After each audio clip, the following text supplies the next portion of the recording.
Olá pessoal, tudo bem?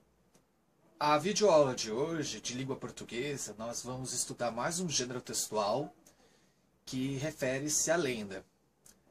Será que lenda e mito são a mesma coisa? Então, lenda, no caso, ela é um outro gênero textual que faz parte da nossa cultura, né? E só que existem umas diferenças entre lendas e mitos. Parecem ser iguais, só que existe uma pequena diferença para saber o que é lenda e o que é mito, né? E vocês vão ver também na atividade do Caderno Trilha sobre marcas temporais, quando que eu posso utilizá-las em um texto. Vamos para a videoaula de hoje? Essa videoaula vai ajudá-los na tarefa de língua portuguesa do Caderno Trilhas, onde nós vamos falar um pouquinho sobre lenda, né?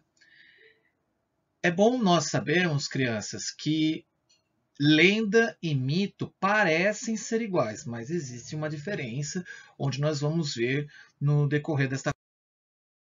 Quais são os objetivos que eu espero que vocês desenvolvam tanto nesta videoaula como na atividade do caderno?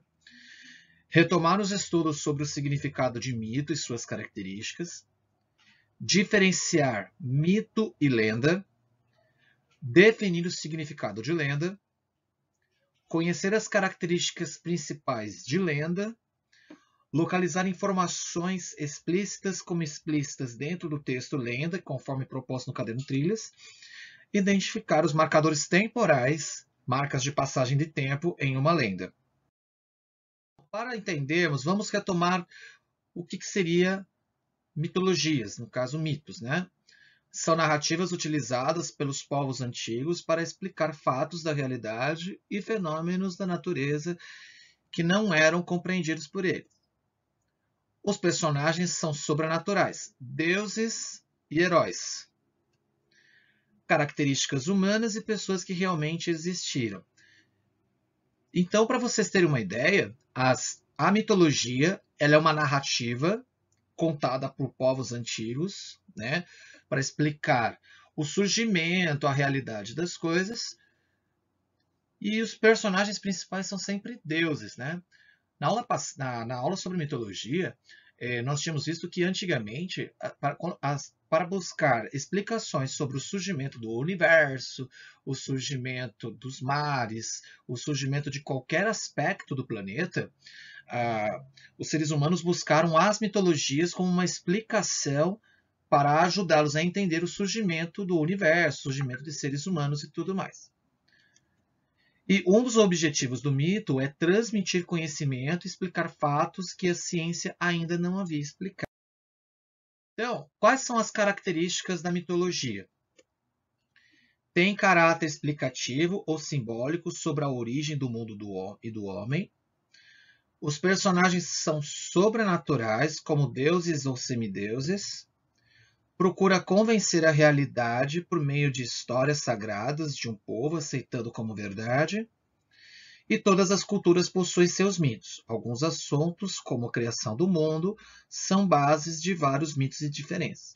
Bom, se vocês tiverem visto no slide anterior, existe a figura de um deus, né, que é chamado Zeus, que, segundo os gregos, eles acreditaram de que ele foi a origem de todo o universo, né? E neste slide, vocês estão vendo que aqui eu estou me referindo a um deus da mitologia brasileira que se chama Tupã, de origem indígena. Então, mitologia é um texto narrativo onde tenta se explicar de uma forma que as pessoas passem a aceitá-lo como verdade sobre a origem do universo e a origem do ser humano. Mas vamos ver uma outra situação. No que são lendas, né? Parece que os textos são iguais, mas vamos ver algumas diferenças. São narrativas transmitidas oralmente pelas pessoas com o objetivo de explicar acontecimentos misteriosos ou sobrenaturais. É igual do mito. A mistura de histórias e fantasia. As lendas vão sendo contadas ao longo do tempo e modificadas através da imaginação do povo. Ao se tornarem conhecidas, são registradas na linguagem escrita. Por exemplo, essa personagem que vocês estão vendo aqui, lembra alguma coisa? Quem disse que é Yara, acertou. É uma lenda indígena. Mas Yara era uma deusa? Ela não é uma deusa, ela era só... se vocês verem, leiam a história de Yara para descobrir como que ela surgiu. Mas no ponto de vista da lenda, Yara não era uma deusa, que é diferente de um mito. Né? Que as histórias de mito sempre envolvem um deus ou um semideus como personagem principal. Já as lendas se tratam de histórias fantásticas, histórias de mágica, de fantasia, que tentam explicar a realidade de uma determinada coisa. E fazem parte de uma tradição de um povo de nossa cultura. Existe, por exemplo, aqui no Brasil, as lendas indígenas. E Yara, assim como outras lendas indígenas, são consideradas como uma lenda indígena. Nós vamos ver aqui algumas situações. Características de uma lenda. Utiliza-se da fantasia ou ficção, misturando-as com a realidade dos fatos. Faz parte de uma tradição oral e vem sendo contada através dos tempos. Usam fatos reais históricos para dar suporte às histórias da origem das coisas. Fazem parte da realidade cultural dos povos, assim como os mitos fornecem explicações aos fatos que não são explicáveis pela ciência ou pela lógica. Então a lenda, ela faz como um mito, explica a origem de uma determinada parte do universo do ser humano. Só que a diferença é que no mito os personagens são sempre deuses e na lenda são outros tipos de personagem. E nas lendas tem muito mais história fantástica e ficção do que o dos mitos. Aqui vocês estão vendo alguns exemplos de lendas que são pertencentes ao nosso folclore brasileiro. Nós temos a lenda da Cuca, a lenda da Yara, Caipora, Saci, são exemplos de lendas brasileiras. Mas existe uma outra coisa também, que durante a leitura quando a gente vai fazer a leitura de um texto, seja uma lenda ou um mito, é bom a gente prestar bem atenção nas marcas temporais de um texto. Para a gente entender o que são essas marcas temporais, nós vamos fazer a leitura de um texto, de uma lenda latino-americana que se chama Maria Pamonha.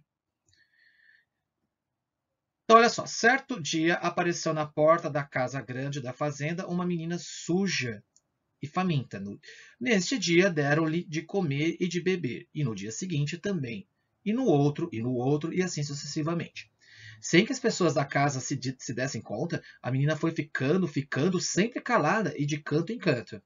Uma tarde, os garotos da fazenda perguntaram-lhe como se chamava, e ela respondeu com um fiozinho de voz: Maria.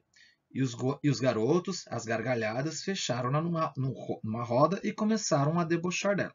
Repararam que algumas palavrinhas estão em destaque?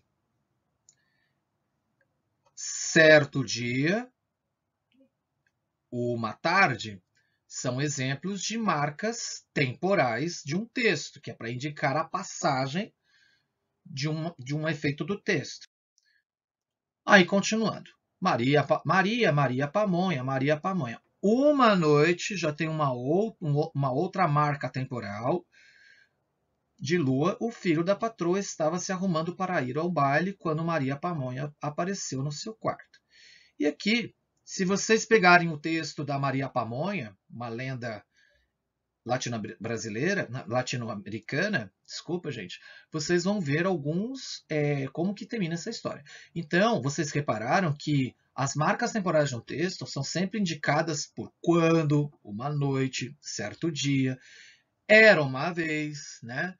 Quando está indicando uma passagem de tempo de uma cena do texto, estou me referindo a uma marca temporal, que na atividade do Caderno Trilhas estará pedindo isso para vocês. Então, recapitulando. Mitos são narrativas utilizadas pelos povos antigos para explicar fatos da realidade e fenômenos da natureza que não eram compreendidos por eles. E uma das principais características do mito é os deuses, né, e os heróis como personagens. As lendas também são narrativas transmitidas oralmente, né, contada de povo a povo, né, só que tem muito mais efeitos misteriosos e sobrenaturais ou fantásticos. E uma das características da lenda é a utilização da fantasia e ficção, e são entre sempre outros personagens, né?